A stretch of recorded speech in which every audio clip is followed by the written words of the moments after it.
Preparing the meeting. Waiting for the line to cross the screen. Okay, and we should be live on YouTube. And oh, you know what? I gotta turn off those sounds. Hang on here. We'll get onto the stream. I forgot that happens every time Discord updates. It wants to turn on all my notices. So I gotta do that real quick. Let's see. What should I do? There's a million of them. Clicking, clicking, clicking, clicking. Internet, click, click, click, click. It was a cartoon character that did that. Clickety, clickety. Yeah. Internet, clickety, clickety, clickety, click, click, click. Okay, so let me rev up the old streaming server here. Good evening. It is Friday, and it's February 18th. It's the third Friday of the month, and you're just in store for that show about film and television trivia, Matinee Minutia. And if you would be so kind to let me know if you could hear the sound of my voice in the chat room. Testing, testing. Can you hear me? I can hear you. You're on. You can hear me. Excellente. Yeah. So we'll wait another minute or two, Z. We've got ourselves and a couple of our hooligans with us. One ringy dingy. Two ringy dingies. Oh, Madam Pepsi Cola. Yeah. That was one of the movies that came out the same year this did. Was I never saw it, and I always think I wanted to, but that where she shrinks. Oh, Incredible Shrinking Woman? Yeah. Oh. I think that came out this year. I think I'm pretty sure you're right too, because a million movies came out in 80, 81. It's like, there was just some sort of explosion. There really was, and like, very memorable, popular ones. But Heartbeeps must have been totally lost in the crowd. Just before the Christmas rush. So we are at the top of the hour. I don't know if we have any more chickens coming into the coop here or not. We'll just start promptly at 9 for once. Okay. Well, let me go ahead and actually hold that thought. Before we start, I'm just going to run and refill my glass. Okie doke. So, everybody, it was recently Valentine's Day, and I hope that if you have a special someone in your life, that you were able to do something for each other. And in a few moments here, we're going to discuss a romantic comedy from the early 80s. So that should put you in the mood if you weren't recently. And, we could talk about everything that sits in your candy dish and all the stuff that's bad for you. And, speaking of things that might be bad for you, who doesn't love a good bad movie? Low budget. I was just speaking to Mr. Smellie behind the curtain there, and we were deciding that if I could write a book, it should be 80s Dark Alleys, or 80s B-movie Dark Alleys, of course, by DJ Starsage. So I've got myself, my cohort, and there's Maureen, the Duchess from the lands of far and near. And then, of course, Mr. Tommy Hashbrowns is in the chat room as well. She's the Duchess says she's half blind tonight. She recently had some surgery to help the eyes get back into shape there. Well, that's good. Actually, I don't see a single misspelled word, so I think you're doing okay, Marvin. But anyways, I hope you feel better soon, and your eyesight gets better. Nothing worse than the eyes that don't work. Gee whiz. Yeah, I had the harsh reality set in when I hit my 40s that the LASIK surgery that I had budgeted out for and paid for over time, it wasn't permanent. And my happy birthday, year 40 was, you need glasses again. Yeah, yeah. But that wasn't just last year, folks. That was a few years ago. Mhm. Uh, so, Toppie, I think we've got a few folks here. Shall Yep, we let's start. get underway? Okay. Good evening. Welcome to the beautiful historical Marionette Theater. Please take your seats. The show is about to begin.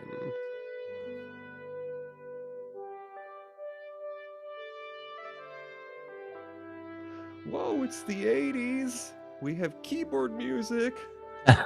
Synthetic keyboard music.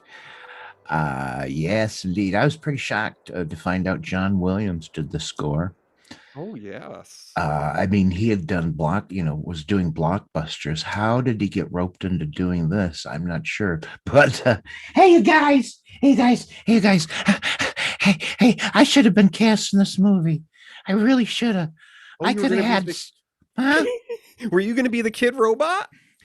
No, God, no. I wouldn't have gotten into that stupid makeup. They were insane to do that. No, I could have been the helicopter pilot. Really? I would have done good. Did you know I can really fly a helicopter? No, I mean, Wow. I've heard you have that dance routine, but I didn't think it was related. Oh, listen. Do not. Okay. Oh boy, you don't know what you're getting into there, boy. Hey, you better let me do the opening. Yeah, you better get downstairs before we get in Okay. trouble. Someone called the police the last time. Oh boy. Here Oh, we go. Val and Aqua are companion robots that have been returned to the factory for servicing. One eventful evening, the two become acquainted and experience a sunset and a thunderstorm together. Afterwards, they decide to escape to the outside world and end up starting a family together. Before long, they're on the run, and the authorities are on their tails. Put on your best evening wear and grab a pouch of your favorite drink. It's time for Heartbeeps with Andy Kaufman and Bernadette Peters.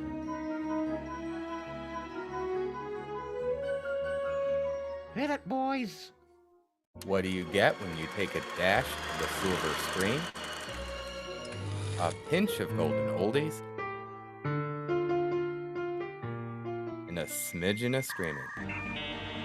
It's time for Matinee Minutia with your host DJ and Toppie.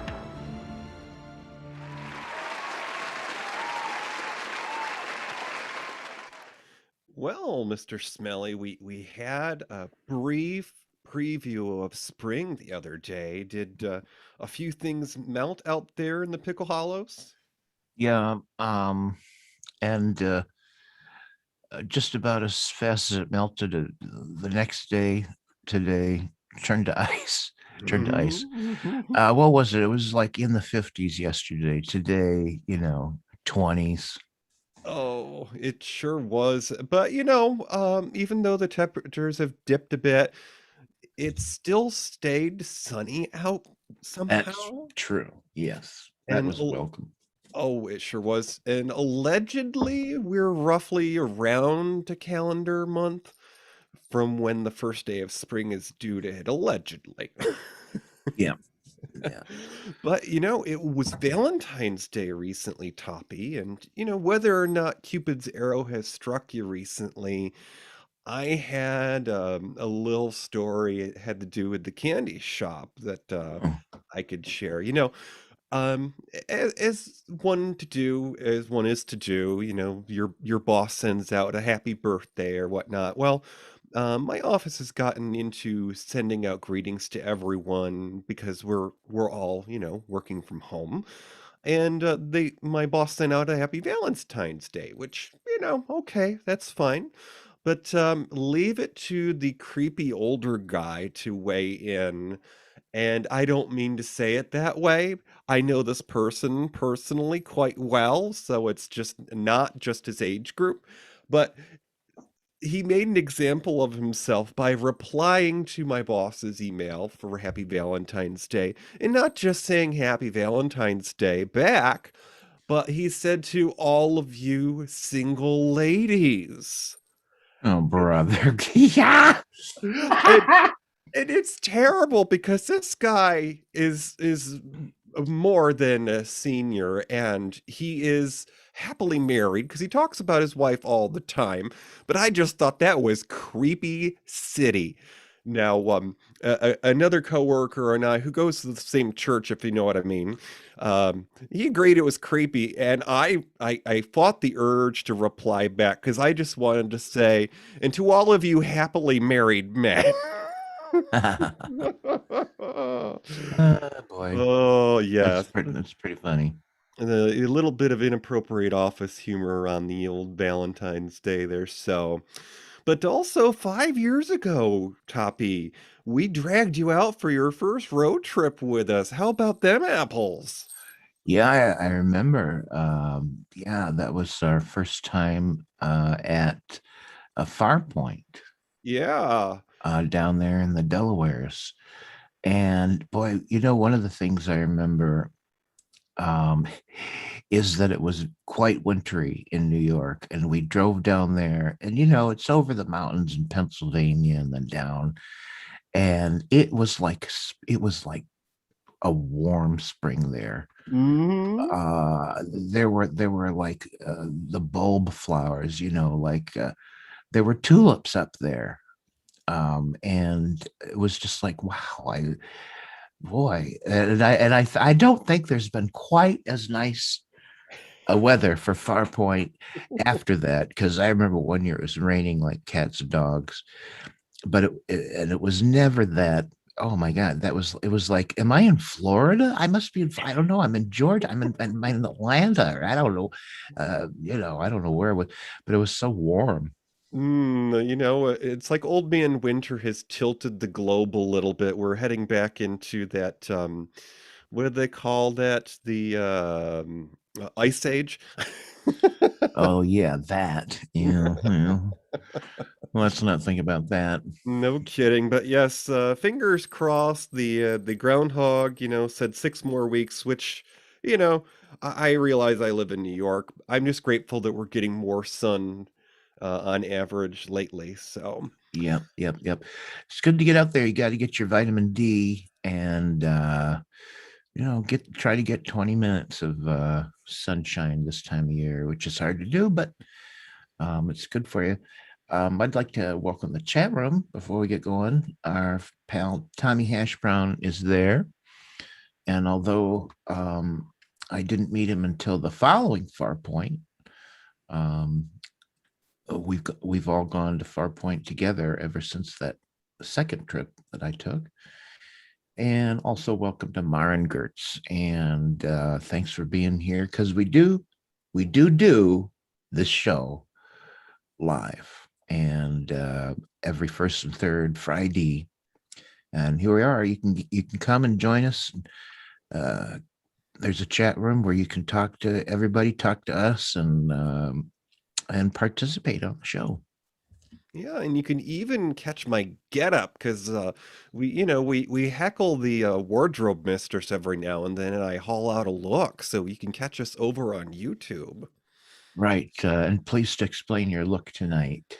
Oh, yes. So, this is inspired by the story of Heartbeeps. It's a romantic comedy. So, of course, from a day gone by, I am a harlequin. So, I have my little pointed hat with the bells and my mask because we're imps and we like to cause mayhem. There you go. Very appropriate, because it's just Valentine's Day, and we kind of chose a bit of a romantic comedy for tonight. But let's set the stage. DJ, where Heartbeeps came out in 1981. Mhm. Tell us what was going on way back then. Alrighty. The U.S. in 1981. That machine. There was a release of 52 American hostages in Iran, negotiated in 81. And, well, Ronald Reagan, he was sworn in as the 40th president. Jury's still out on that being good. Walter Cronkite, dear old Uncle Walter, he signed off of CBS after 19 years of service. Yeah. He oversaw the landing on the moon. He's sometimes called the most trusted man on television. And that's the way it was. And also in 81, the Space Shuttle Columbia was the first successful space shuttle launch, of course, after the prototype that was named after the starship on Star Trek. The Los Angeles... Wait, we've already brought Star Trek into the show. It's inevitable. It's inevitable. This might have been the soonest. So there you go. The shoe has dropped. The Los Angeles Centers for Disease Control first reported early cases of what would later become known as AIDS in 81. Sandra Day O'Connor became the first woman nominated to the U.S. Supreme Court. Nintendo, the empire of video games, they first released Donkey Kong with Mario at arcades in 81. They weren't a home console system just yet. Also in 81, Mark David Chapman was sentenced to 20 years of prison after murdering John Lennon. Now, I don't know if you know, but did he serve 20 and was he released? Did he die? What happened to the guy? I know Maren in the chat room is a big history buff from that period. She could probably tell us. Yeah, I don't remember if he could even still be there. I don't know. And then lastly, in 1981, the first American test tube baby, Elizabeth Jordan Carr, was born in Norfolk, Virginia, back in 1981. And eventually, when she passes away, she's going to be buried in a Petri dish. And she'll say it's no place like home. Yeah. All right, I'm going to try to get through these celebrity births. Good Lord. A couple of familiar names to me, but I swear to Jeebus, I can't place any of their faces. But here goes. Celebrity birth, Justin Timberlake, musician, actor. Beyonce. I even know how to pronounce her name. Last name Knowles. I didn't even know she had a last name. Another musician, actress, Jonathan Taylor Thomas from Home Improvement. He was one of the kids, right? He was. Okay. Alexis Bledel, actress from the Gilmore Girls and the Sisterhood of Traveling Pants. I love that name. And Britney Spears, musician and former Disney star. And it's the truth, folks. You put Justin Timberlake, I don't even know if that's a man or a woman. I'm sorry, I'm old. I don't know what he or she looks like. If you put Justin, Beyonce, and Britney Spears in a lineup, I'd have to guess who was who. I'm sorry. Anyways, it's terrible. Oh, well, the first time I remember seeing Beyonce in a film role was in one of the Austin Powers movie. And she played one of his sort of sidekicks. And when she got her hair wet and she shook it out, she got this huge afro. And her character's name was Foxy Cleopatra.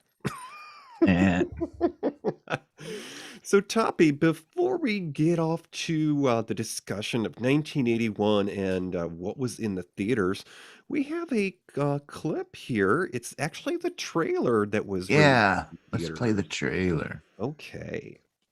And now, direct from his worldwide tour, we proudly present the one and only Leonard Catskill. Thank you. Good evening, ladies and germs. It's great to be here. Of course, at my age, it's great to be anywhere. But seriously, folks, I'm here to tell you about this new movie. It's called Heartbeeps, and it's about me and my pals. Here's Val Count. Turn your head around. I don't want to say he's dim-witted, but he makes an electric toothbrush look like a genius. Look, fire. My function? To serve as companion and ally. Being programmed for charm was probably an extra expense. This is Aquacom. She was Popular Mechanics Playmate of the Month for June 1994. Did a load of those components. Wowie wow. Oh, thank you. And then there's Philco. He's a great kid. But he had no sense of humor until he met me. I haven't been this happy since the time I bought a pet skunk. My wife said, where do you expect to keep it? I said, under our bed. She said, what about the smell? And I said, you'll have to get used to it, just like I did. Now, the problem is, we're all being chased by this overgrown squad car named Crime Buster. Don't get excited. Don't get excited. Remain stationary for computer check. While waiting, you may enjoy a brief musical interlude. He's a cross between Darth Vader and a Sherman tank. I've heard of party crashes, but this is ridiculous. But believe me, folks, this movie's got a lot going for it. There's action, adventure, romance, raccoons, even people. Hey, kid, behave yourself. Oh, yeah, and I'm in the movie, too. But seriously, folks, don't forget to see Universal's new movie, Heartbeeps. And it's coming for you-know-when. And speaking of Christmas... Andy Kaufman, Bernadette Peters in Heartbeeps, coming this Christmas. It's holiday entertainment for everyone. So I says, I don't care who you are, Fatso. Get those reindeer off my roof.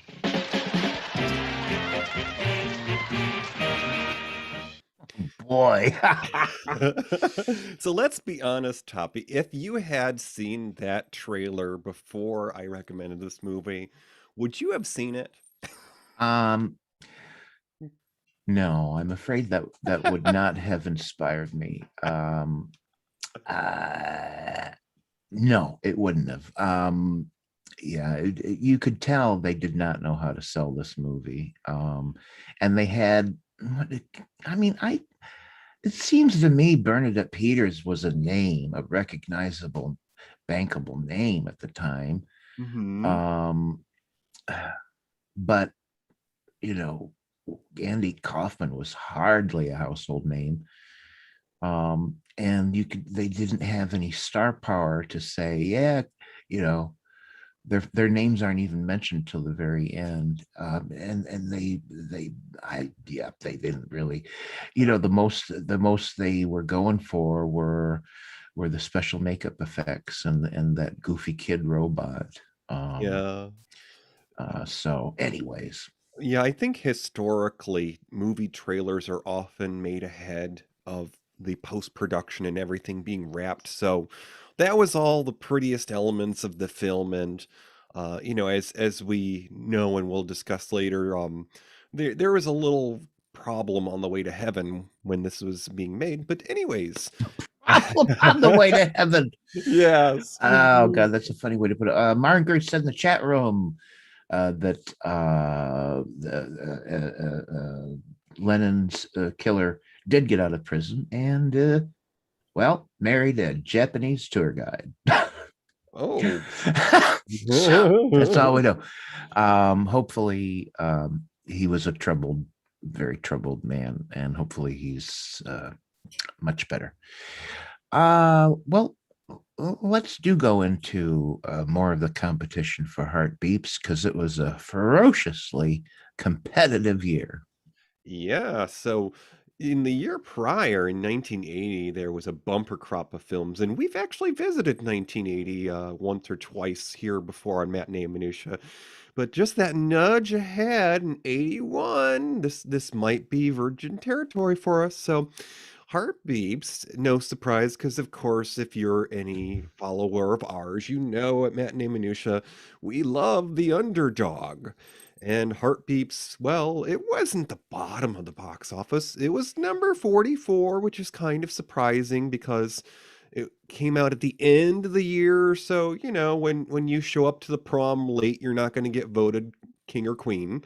Mm-hmm. But number 44, and it brought in just 2 million, so it probably didn't even pay for the craft services, but it brought in only 470,000 opening weekend, which was December 20th of 81.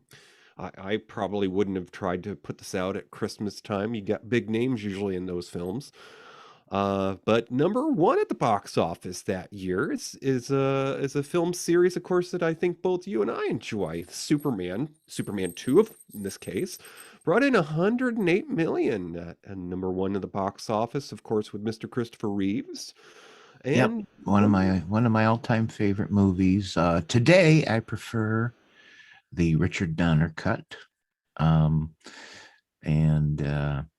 Anyways, go ahead. What was number two? Certainly number two. Now, correct me if I'm wrong. I think this cast member was also an alumni of Saturday Night Live. Stripes brought in 85.2 million. It was number two at the box office, of course, with Mr. Bill Murray. Oh yeah. Okay, so he was following up behind Andy Kaufman there at the Ed Sullivan Theater. And then number three at the box office in 81 was a personal favorite of mine, starring Mr. Burt Reynolds and Roger Moore. Now, it did have Dom DeLuise, but Roger Moore, of course, was the bigger name. Brought in 72 million, The Cannonball Run. And, spawned several sequels later on with guest appearances from people like Jamie Farr from MASH. That's right. That's right. And Jamie Farr is one of those people who so eloquently pokes fun at his own culture. And it's okay because, he's not being racist. He's just being himself. Now, just a rung above Heartbeeps, because we like to know, what we're working with here. One better than Heartbeeps at number 43 was a film called The Hand, and this is actually now on my list of things to catch. It has Mr. Michael Caine, brought in 566 million, and this was actually an Oliver Stone film, which is part of what brings it to my attention. And the story is a comic book artist loses his hand, which in turn takes on a murderous life of its own. Yeah. So I never saw it. Never saw it. No, it sounds intriguing. And then one less than Heartbeeps at number 45, The Rung Below. This is a biopic, and it made 429 million its opening weekend, called This Is Elvis. Now, it was a film that had rarely seen footage of the King of Rock and Roll. And the synopsis is the life and career of Elvis Presley is chronicled in home movies, concert footage, and dramatization. Subjects included early performances, army service, Ed Sullivan Show, marriage, his comeback, health decline, and death. So that was the competition to Heartbeeps in 1981. Yeah, big year for movies.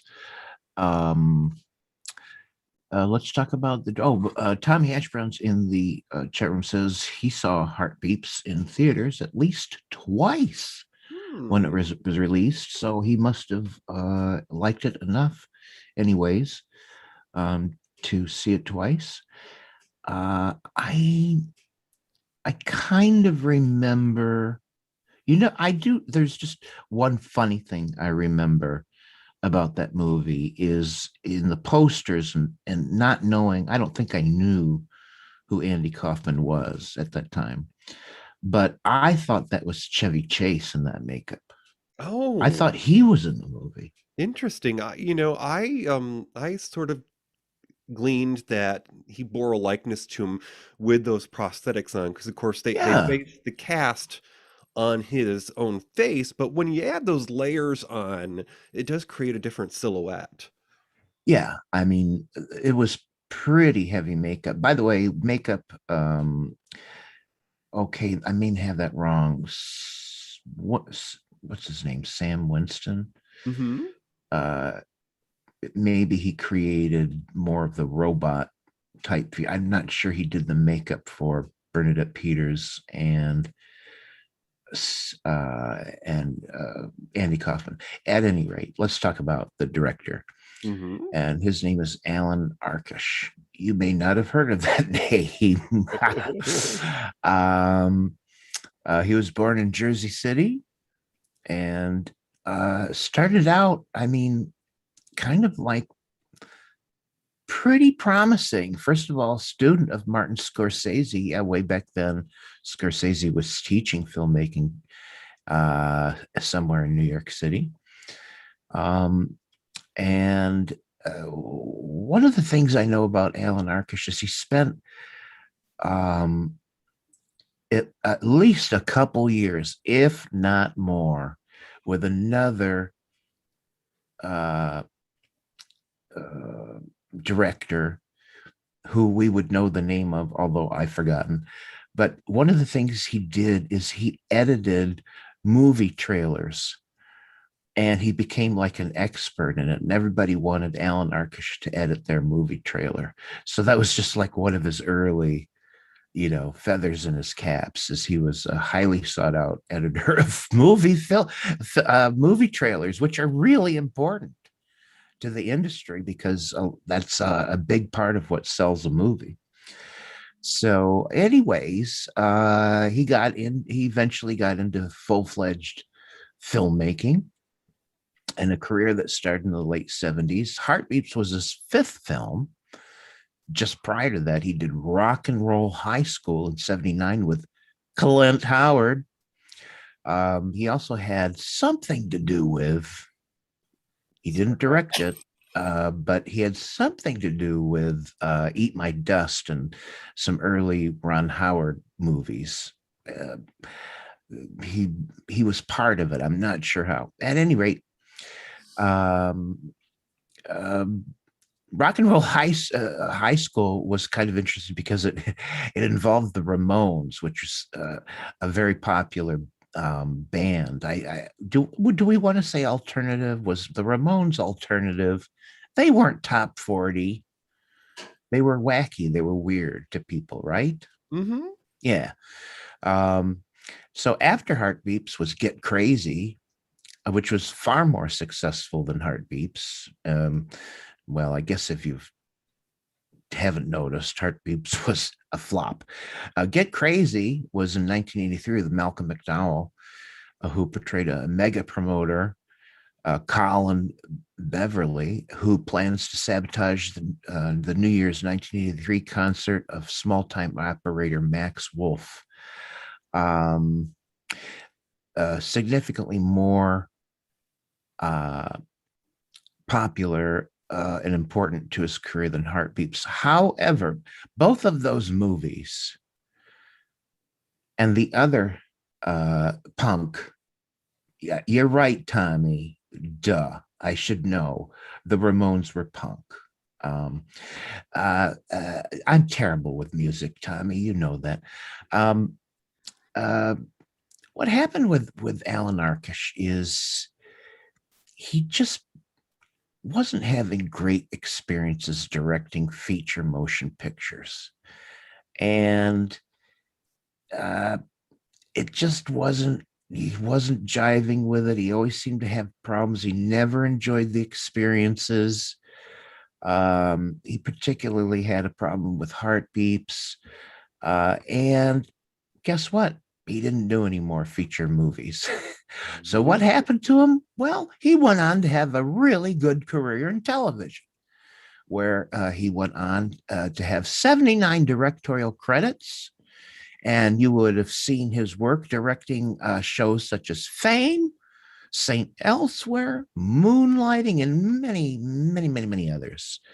And most recently, people might remember in 2008, a little long-running network series called Heroes, about humans who develop superpowers. Well, he was behind that show and directed a lot of episodes. He also did the sci-fi series Defiance in 2014, and most recently, Nashville in 2018, which is about a series about the rise to fame of country musicians. So don't you worry about Alan Arkis. He had great success on television. Okay, so we are at about the halfway mark in our show. we're going to step on over here to the concession stand where Miss Gertie is going to be whipping up some late Valentine's cocktails for us. I sure am. I've already sampled several. Okay. I'll have something with an umbrella and perhaps a cherry. Okay, so we have an interview with Andy Kaufman co-star Mary Lou Henner, and she's from, well, as I said, Taxi. This is an interview with her for the Archive of American Television. With all due respect to Jim Carrey's performance in Man on the Moon, I felt like he got the crazy a little too much of Andy, but he never got the heart. Andy had a great heart. He was like a good boy, and in many ways, his genius was that he could be the boy next door, you know, the boy from the neighborhood, from Great Neck or wherever he was from, and then do something so crazy and different that it was that kind of yin-yang that made your head spin. He was very sweet. I told you that I had seen him at the Improv doing first The Great Gatsby as Foreign Man, and then whipping off the studs off the whipping off the tape off the side of his pants and revealing studs and going into the greatest Elvis I've ever seen in my life. So he certainly was a performance artist, and I knew that going into it. And then I couldn't believe how sweet he was. He considered himself a song and dance man, and he liked the idea that I'd already done Broadway several times, and I'd worked with the Andrews Sisters, and you know that we because later on there was the costume party episode where Danny, Tony, and Judd went as the Andrews Sisters. I'm sorry, no, Andy, Tony, and Judd went as the Andrews Sisters. So I taught them their little dance and stuff. But Andy was nice. I mean, he had like 7 out of 13, so he wasn't in every episode. And he didn't come in on Mondays. He came in on Tuesdays. Mike Binder would come in and read the Andy parts. And what happened was he'd come in Tuesday for the afternoon run through. They'd walk him through. The script was always written in English, and then he would do his Latka gibberish, and you felt like you understood him after a while. And then he'd come in on Friday. So he had a very truncated schedule. And, you know, I know people say, oh, he hated being on Taxi, or that's what Man on the Moon said, or whatever. When he was there, he didn't act like he hated it. And we certainly all got along really well. And I had many very good conversations with him. I flew with him a couple times. He and I ended up on the same plane for things.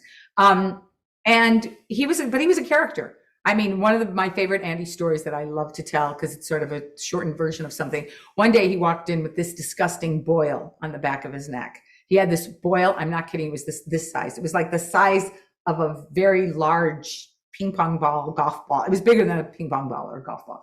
It was right on the back of his neck. And I said, that is horrible. He said, watch this.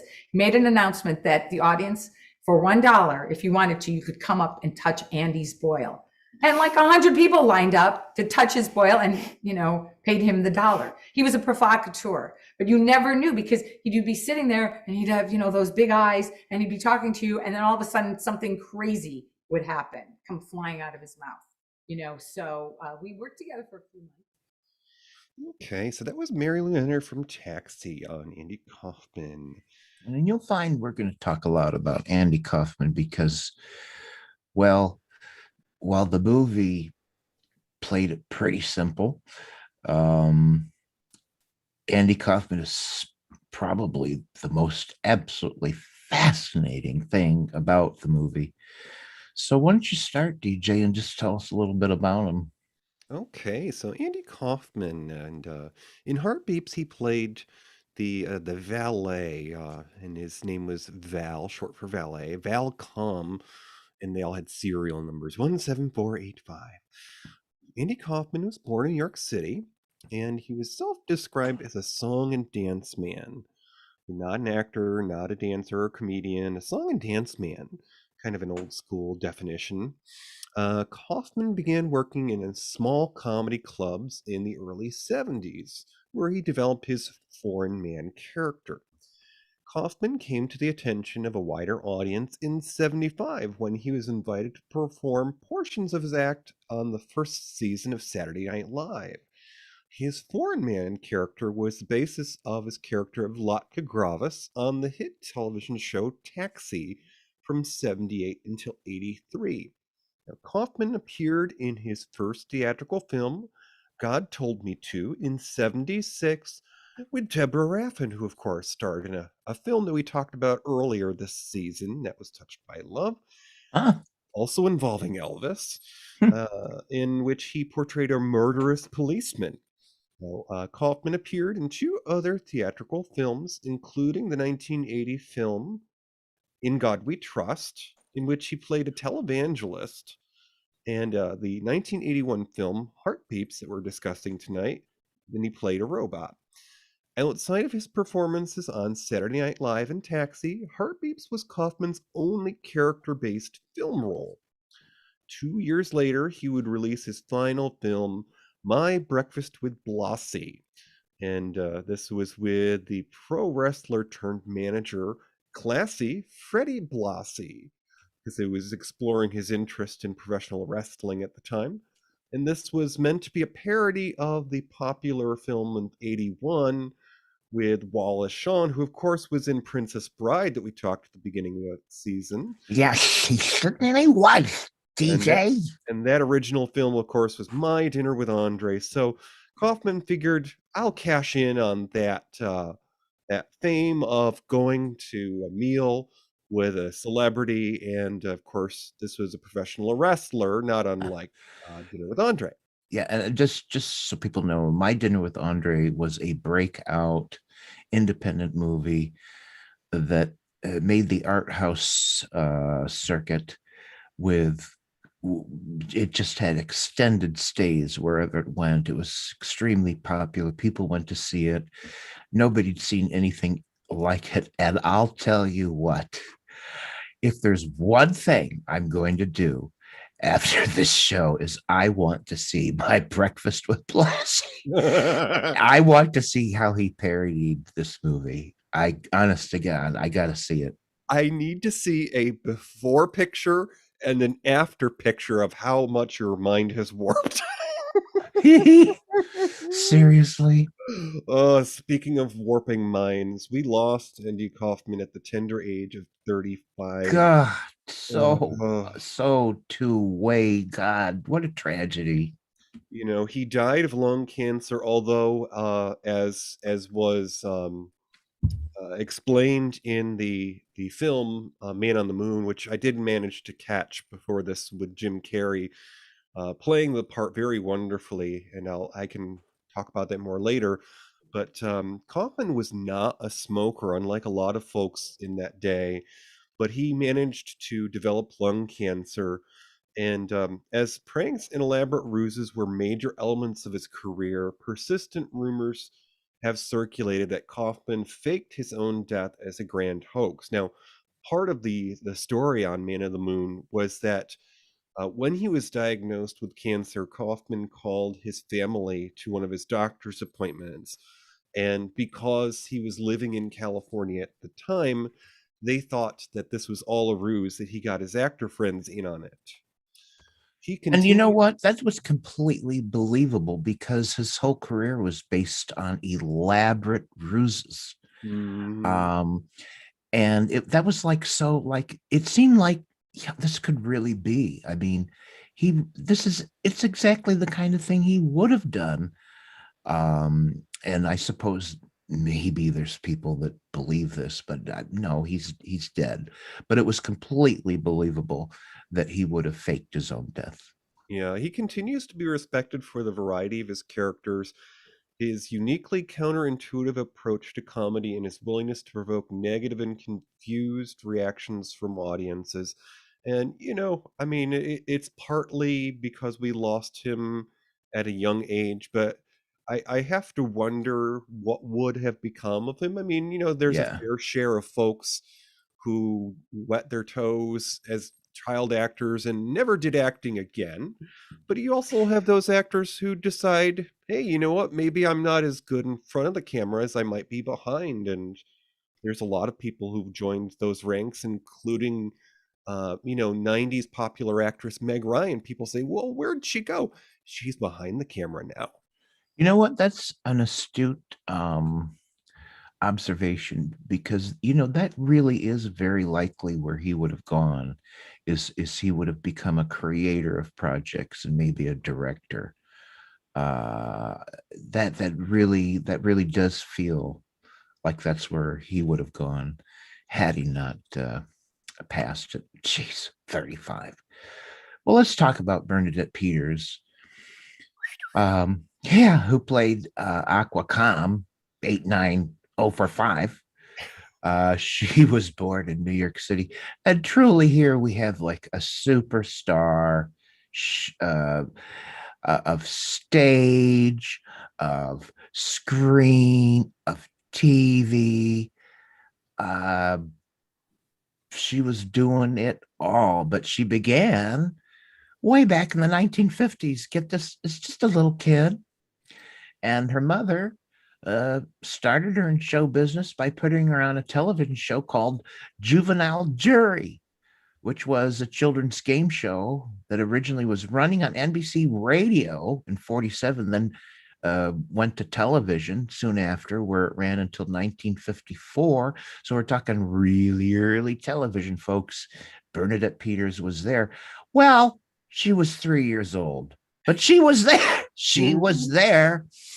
This Juvenile Jury was hosted by Jack Barry, and it featured a panel of children aged 10 or less giving advice to solve the problems of other children.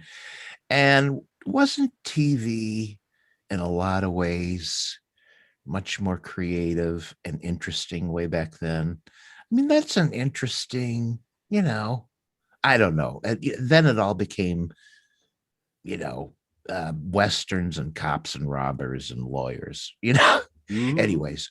But by the 70s, little Peters was grown up, and she continued to be in all kinds of this, that, and the other thing.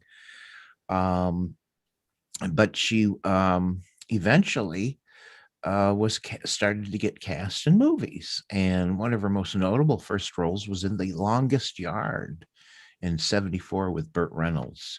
And she played the warden's secretary.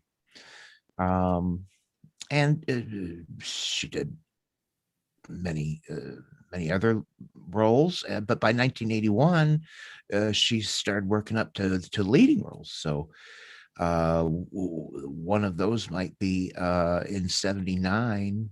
She did The Jerk with Steve Martin, and she played Steve Martin's love interest. And but here she is. She was also in Silent Movie. Remember that from Mel Brooks in 1976? She was in Pennies from Heaven. I think she and Steve Martin had a thing. I think they were a couple. I do believe so, yeah. I think so. That's why she got in Pennies from Heaven, which was another Steve Martin project. But she was also in Annie in 1982. Carol Burnett. Carol Burnett?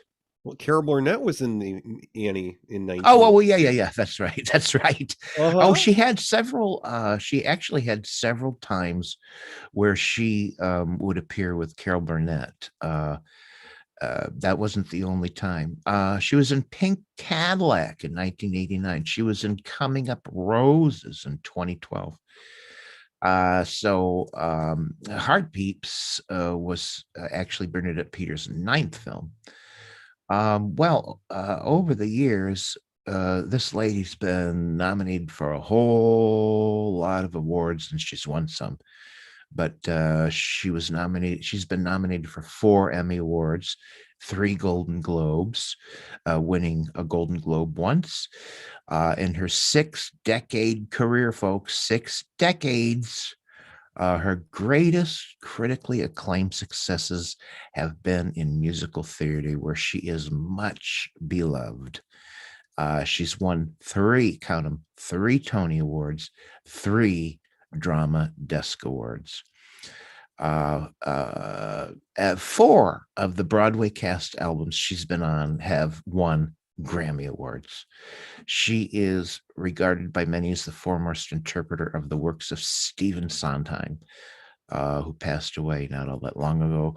She's particularly noted for her roles on the Broadway stage, including Mac and Mabel in 74, Sunday in the Park with George, in 84, Song and Dance in 85, Into the Woods, 87, The Goodbye Girl in 1993, Annie, Get Your Gun in 1999, Gypsy in 2003, A Little Night Music, 2010, Follies, 2011, Hello Dolly, 2018. What a career.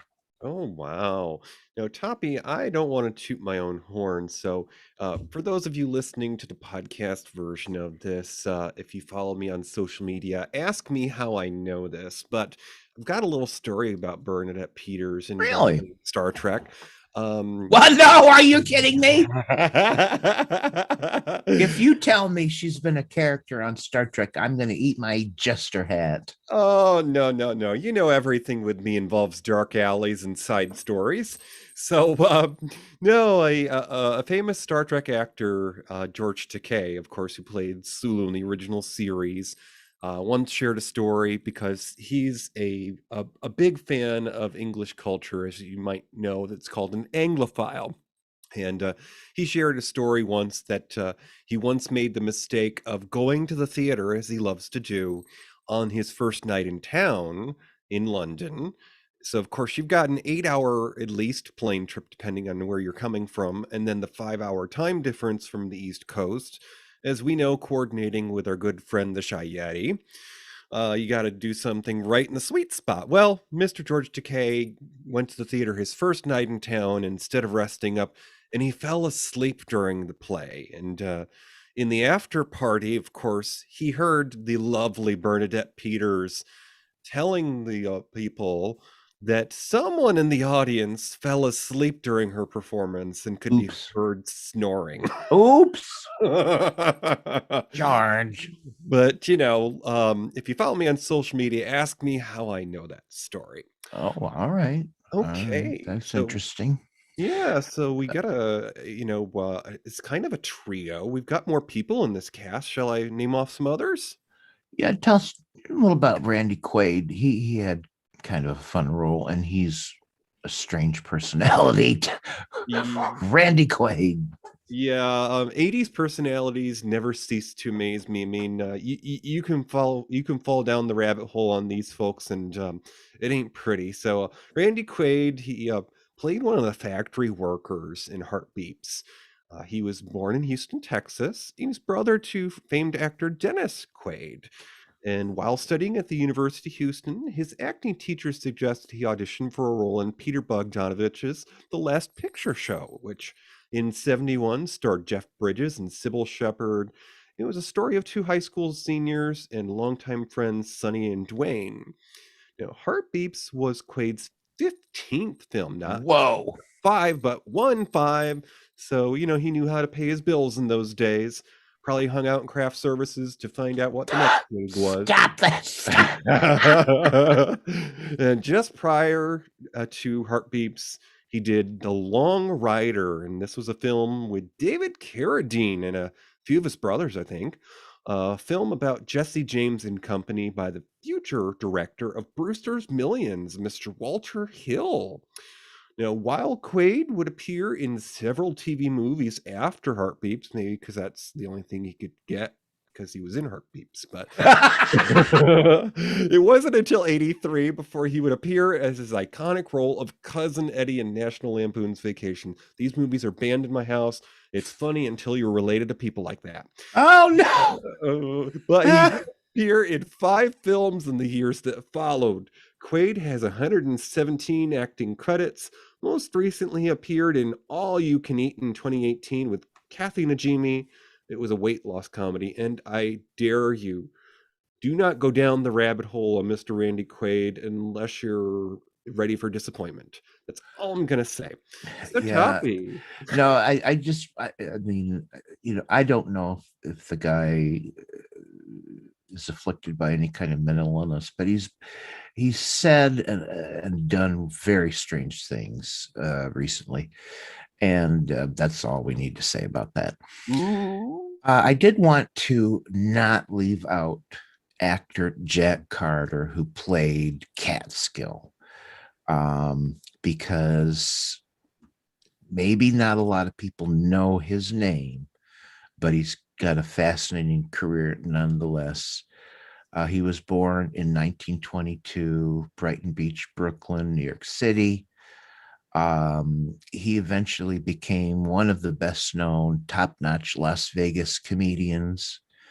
He was known for his fast, irreverent, and funny patter. He was once praised as one of the outstanding comedians of the century. He had it going on.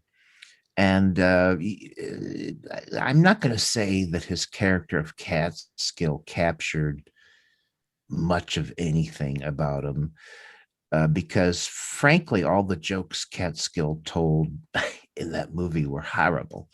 And I guess they were supposed to be.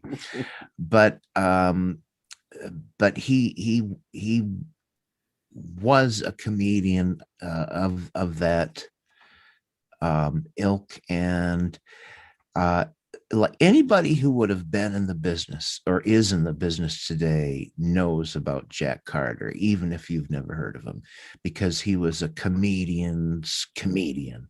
If you know, he was very, very, very well respected. He did some acting. You would have seen him in History of the World Part 1. I'm still waiting for Part 2, which I think is actually going to happen. Have you heard that? On and off, yeah, I have. Okay.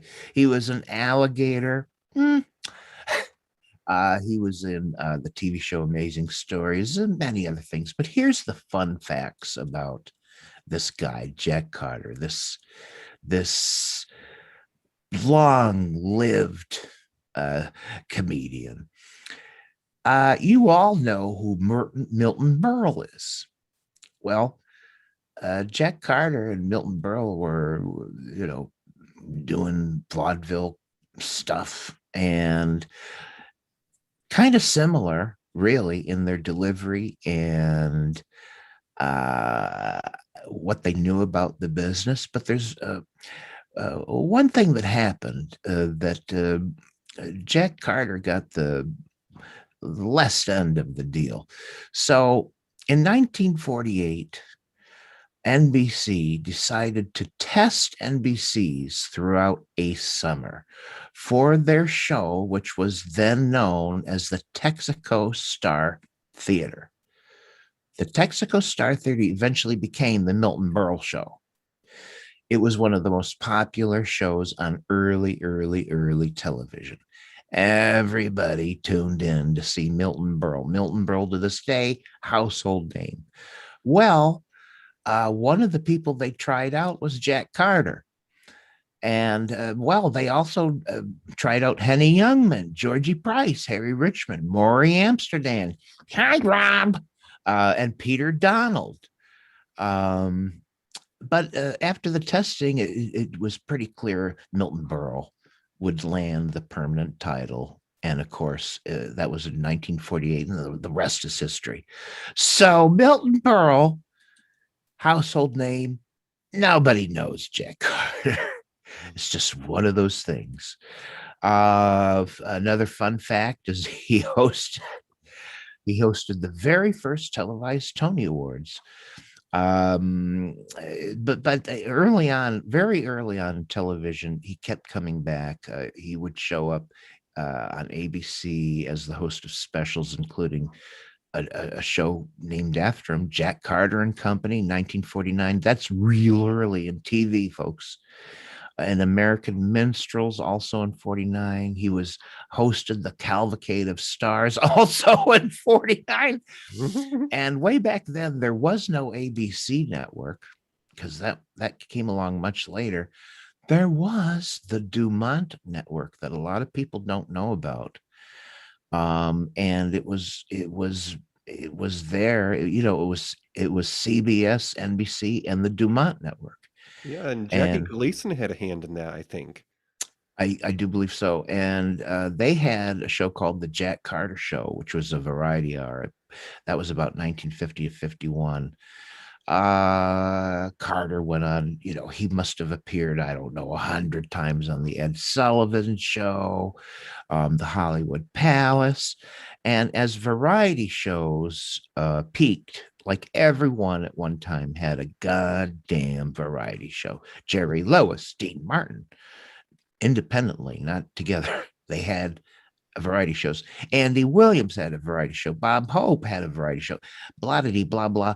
Well, all of them, inevitably, Jack Carter would turn up on one of the episodes. Anyways, he went on to have a great career that nobody knew about.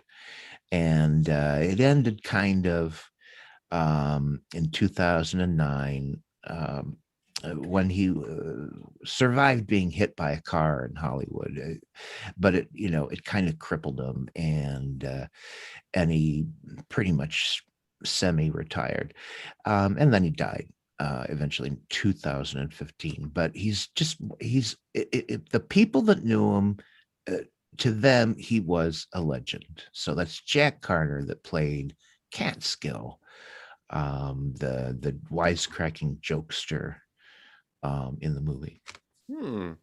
See, so before we wrap up and move on to our recommendations, just want to do a brief little discussion here, as we are one to do from time to time.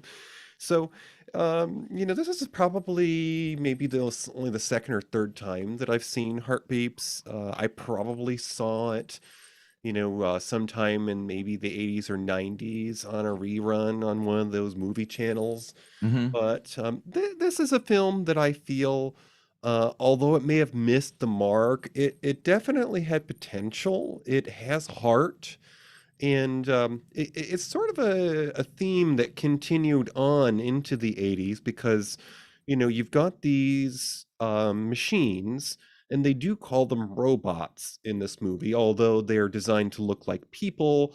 And we understand through the course of the film that they do have personality elements. The Aquacom, a robot played by Bernadette Peters, is a more social figure. She's supposed to entertain at pool parties and such, so she's got conversation skills. And Andy Kaufman's character, Val, he's a valet, so of course he's supposed to be the man's man. He's going to help them out, get dressed, make sure they're sharp for the evening, and maybe he knows about relationships. So, moving into the 80s, you get Data on Star Trek The Next Generation, and they evolve that story with a robot who wants to be more human. So this is kind of an early attempt at robots being more like humans. And again, I felt that while the story did miss the mark and that it wasn't a big smash hit, you could tell that the movie meant well, that it had heart in moments that mattered, like after they've escaped the factory, for example, they find themselves trying to figure out how to survive. And sort of by accident, they decide to form a family because their skills leads them to build a robot, not unlike them, so that they could have something that will carry the things they need and will help them. And essentially, because they both took their knowledge and built something new, it became their child. Yeah, I agree that there was some heart to this movie, but it was quite plotting. The plot was there, but there wasn't really a whole lot to it. And one of the things is, it was about these robots who were supposed to be basically going beyond their initial programming, but they didn't say, oh, we can get married. They just kind of were together. They didn't say, oh, let's make a baby. They just sort of made a thing to carry spare parts. And so it's like they had no intention of doing any of it. It just which I'm not sure champions their cause much. I like I say, all I remember is that I thought Chevy Chase was in this movie based on the posters. When I finally saw it, what I was expecting was, oh my God, Andy Kaufman is going to be off the wall bonkers nuts. He's going to be like a Robin Williams. He's going to be going off script. There's going to be a lot of ad lib. It's going to be wacky, cuckoo, crazy, and probably pretty bad. Well, but no. Andy Kaufman got the script and he read it word for word. He did no ad libbing. He didn't try to make anything of it. He didn't go off script. He didn't. It was like, really? It's kind of hard to believe, but he just took the project and did what he was supposed to do. And even the voice he used was basically the foreign man voice without the foreign accent. But that night up here he had, which he's done a million kabillion times.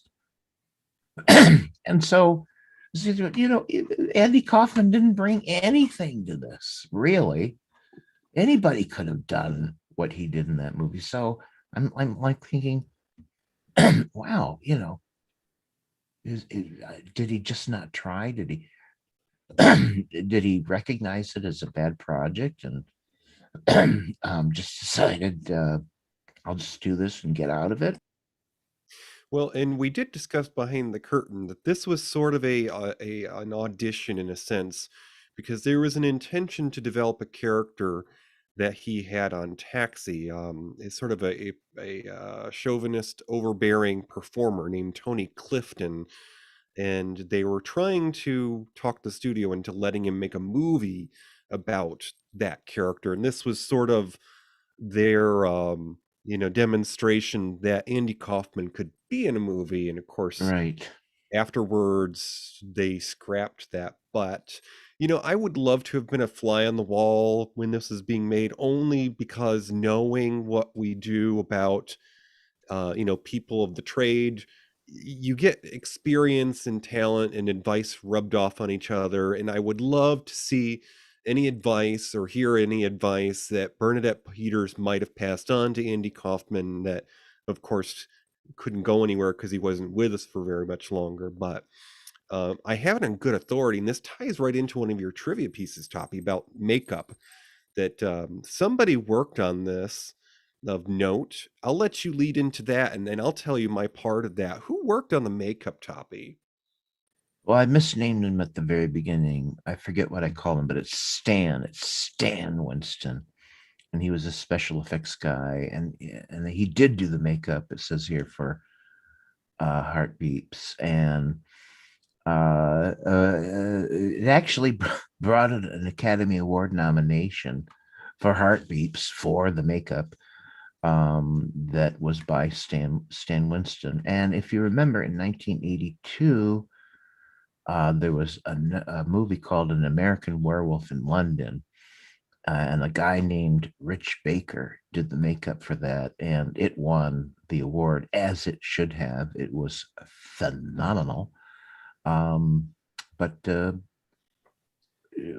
what do you have to add to that? Oh, yeah. So now Stan Winston that did the makeup, there was an interview where Stan Winston mentioned while he was working on the set of Heartbeeps, they were running into some issues with the weather. It had been raining recently, so all that humidity was wreaking havoc on the makeup jobs on the actors playing the robots. Now, Stan Winston mentioned that Bernadette Peters passed on some wisdom to him during the filming, and she said to him, "Stan, it's just a movie."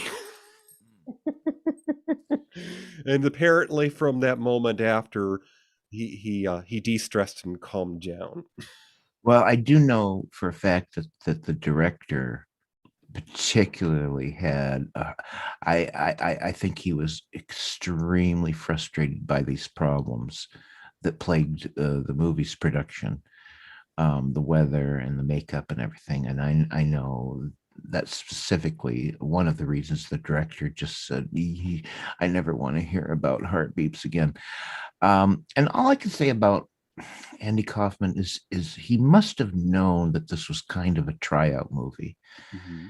And I mean, you watch anything of his club performances or his performances on Saturday Night Live or his many appearances on Carson and later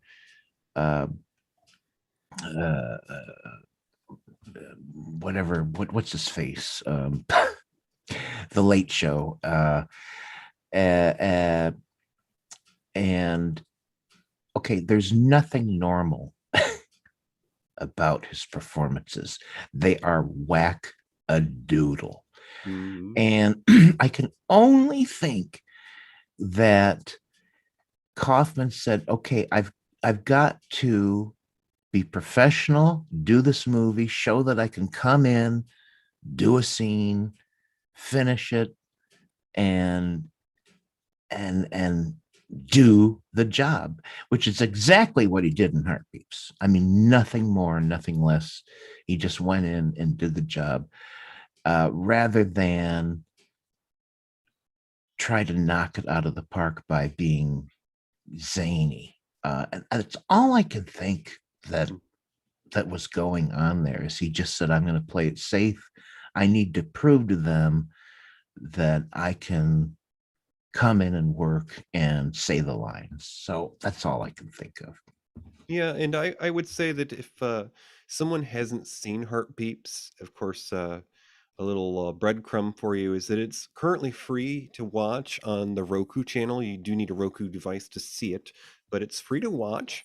And, if for nothing else, all the scenes that Bernadette Peters is in this film are the ones that have charm and heart. So, if you're a fan of Bernadette Peters, certainly check this out.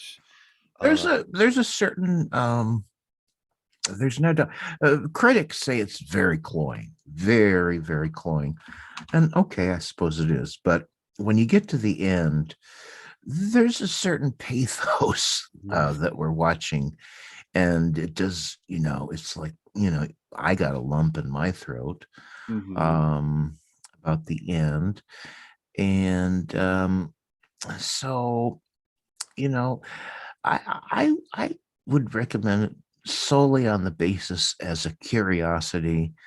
I would recommend it if you're interested in Andy Kaufman or Bernadette Peters or both. And now you told me that you feel like this is kind of won cult status. You think that's right? Yeah, just simply because, of course, this is these characters are sort of iconic. Later in the 80s, we got to be more realistic with a lot of makeup and prosthetics because of the technology that was available.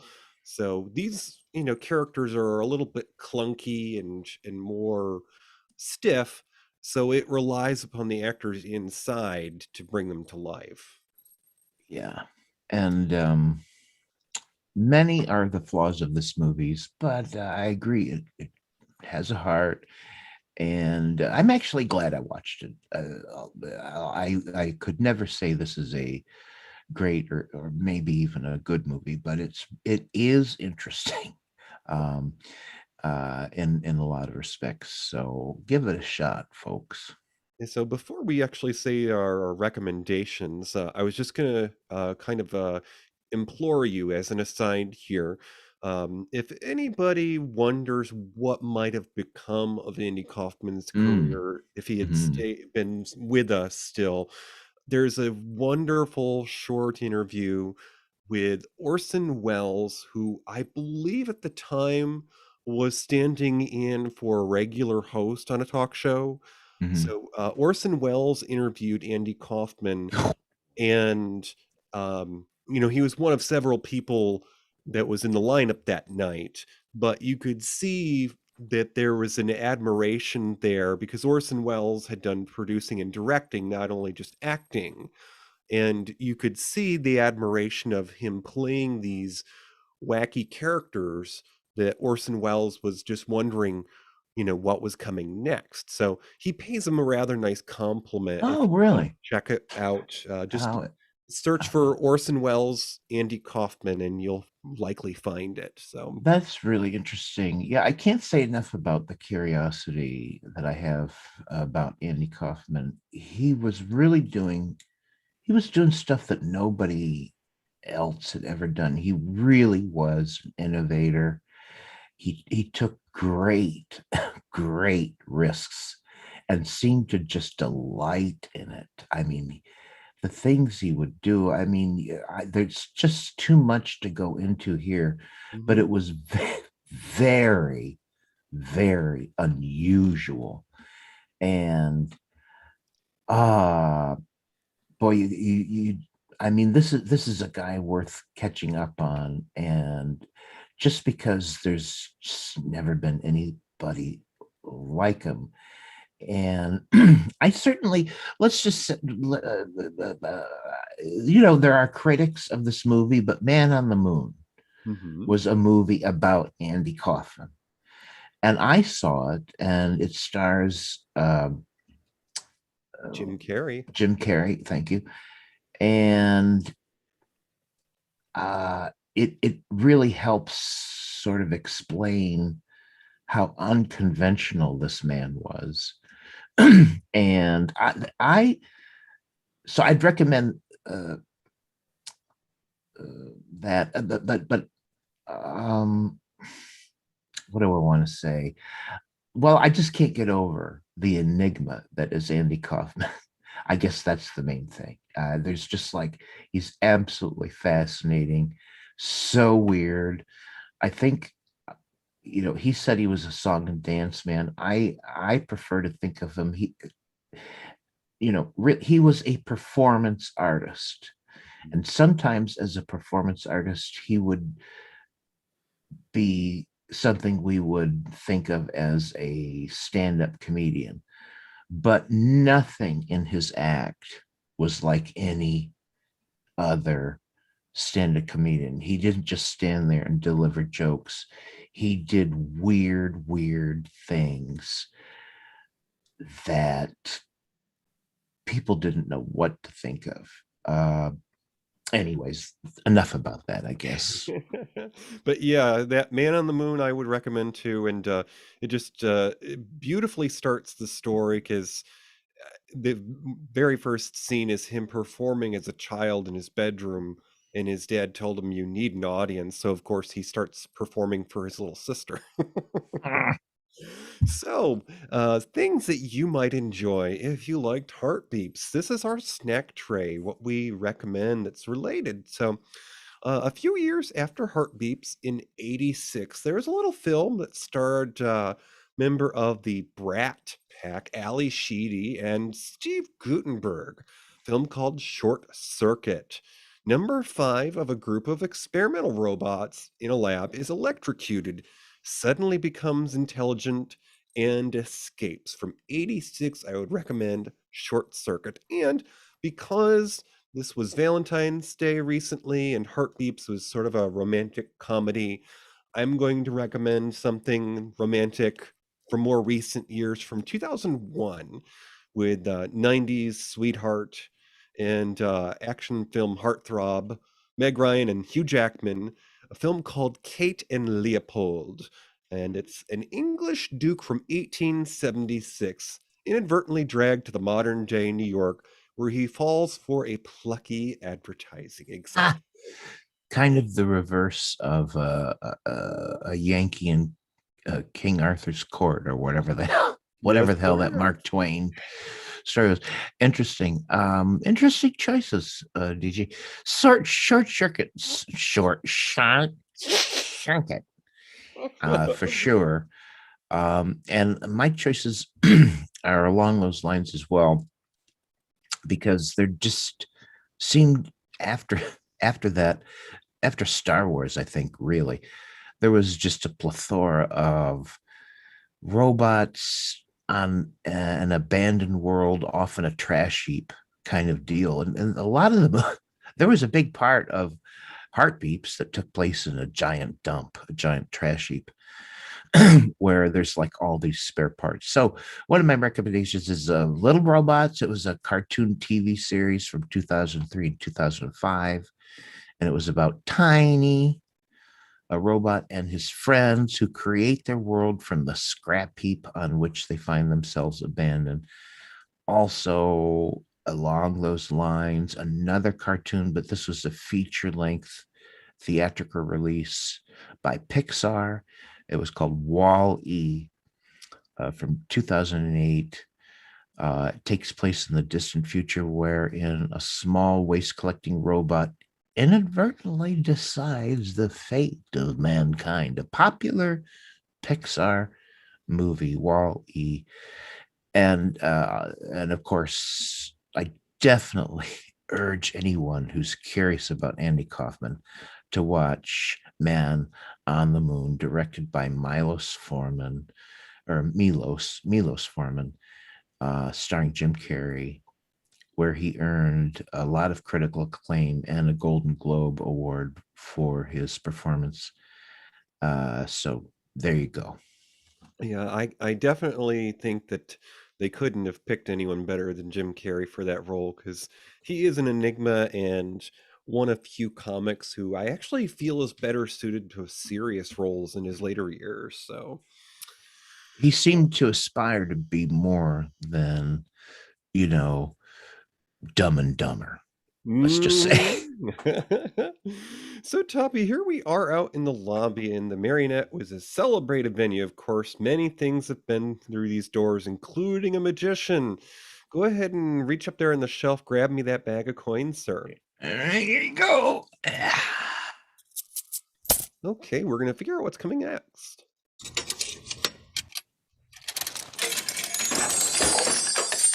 All right, read that crazy capsule, DJ. Okay. Hey, this one here is a listener request. So cue the Looney Bird sound.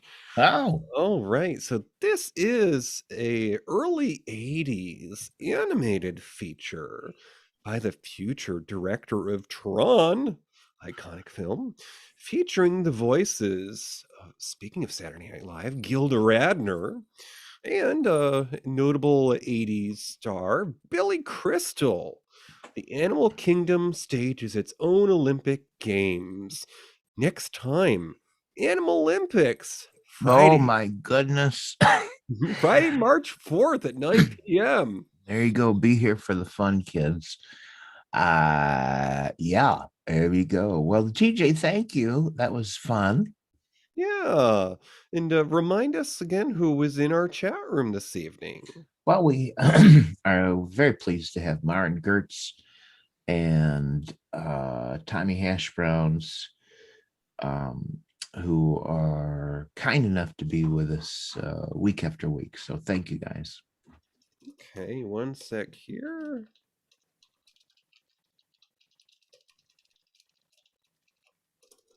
All right, sir. So if you would, in the ways of the old days of radio, could you say goodnight, Gracie? Good night, Gracie. Thank you for listening to Matinee Minutia. Our show streams live on the first and third Friday of the month. Go to UnIVozPods.net, click the tower for streaming audio. Enter Discord for our chat room. You can find our show anywhere you listen to podcasts. Find us on Twitter at Matinee Minutia. Find our group on Facebook. Or visit our webpage at matineeminutia.com. Have an idea for a show? Or why not let us know how we're doing? Email us at matineeminutia@gmail.com. This has been an Ollybug production. I have a voice. I have a voice. You have a voice. You have a voice. We have a voice. We have a voice. Unique voices in podcasting. UnIVozPods.net. Okay, I am taking a